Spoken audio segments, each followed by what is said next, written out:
ঢাকা মহানগর মহিলা কলেজের সমাজকর্ম বিভাগের সাবেক ও বর্তমান শিক্ষার্থীদের অংশগ্রহণে অনুষ্ঠিত হল পুনর্মিলনী অনুষ্ঠান ও মেধাবী শিক্ষার্থীদের সংবর্ধনা।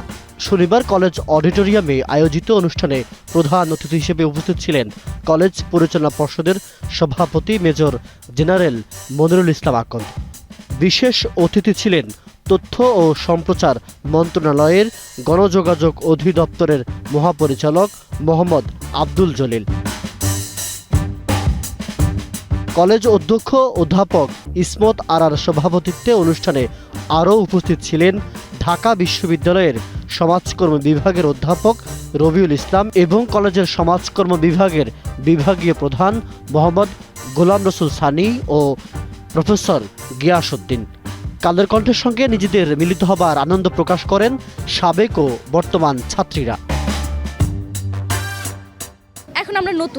এখন আমরা চাইলেই নতুন প্রাক্তন আপুদের সাথে দেখা করতে পারছি না। এখন এই সভাটা বা এই প্রোগ্রামটার কারণে আজকে আমরা দেখা করতে পারছি। অনেক দিনে শিক্ষা প্রতিষ্ঠানে কাটিয়েছি, আমি অনার্স মাস্টার্স দুটোই এখান থেকে কমপ্লিট করেছি।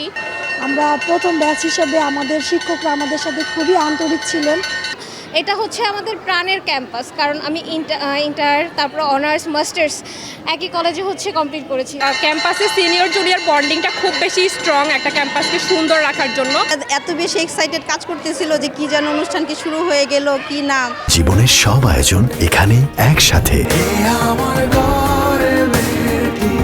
পুরনো ও নতুন শিক্ষার্থীদের মধ্যে পারস্পরিক যোগাযোগ ও অভিজ্ঞতা বিনিময়ে এই পুনর্মিলনী গুরুত্বপূর্ণ ভূমিকা রাখবে বলে মন্তব্য করেন কলেজের সভাপতি। একেবারে প্রথম ব্যাচ থেকে সবগুলো ব্যাচের মেয়েরা আজকে এসেছে, অনেকে মা হয়ে গেছে, অনেকের মেয়েরা এখন আমাদের কলেজের ছাত্রী এবং আমরা আশা করি আরও যুগ যুগ ধরে শতাব্দী ধরে এই কলেজটা চলবে এবং এইসব পুনর্মিলনীও অনেক গুরুত্বপূর্ণ। আমরা যাতে আমাদের উত্তরসূরি যারা ছিল, পূর্বসূরি যারা ছিল তাদের সাথে আমরা যোগাযোগ করতে পারি। এদিকে জুলাইয়ের পর রাষ্ট্র বিনির্মাণের যে নতুন ভাবনা শুরু হয়েছে সেখানে সমাজকর্ম গুরুত্বপূর্ণ ভূমিকা রাখবে বলে জানান গণযোগাযোগ অধিদপ্তরের মহাপরিচালক।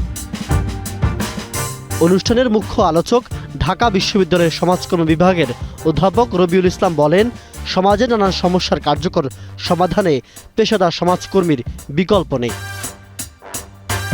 অনুষ্ঠানে 7 জন মেধাবী শিক্ষার্থী, 1 জন শ্রেষ্ঠ শ্রেণী প্রতিনিধি এবং 2 জন শিক্ষার্থীকে শ্রেষ্ঠ সংগঠক হিসেবে সংবর্ধনা দেওয়া হয়।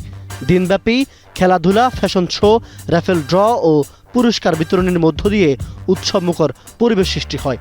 পরে বর্ণাঢ্য সাংস্কৃতিক অনুষ্ঠানের মাধ্যমে পুনর্মিলনীর সমাপ্তি ঘটে। জুনায়েদ আল হাবিব, কালের কণ্ঠ, ঢাকা।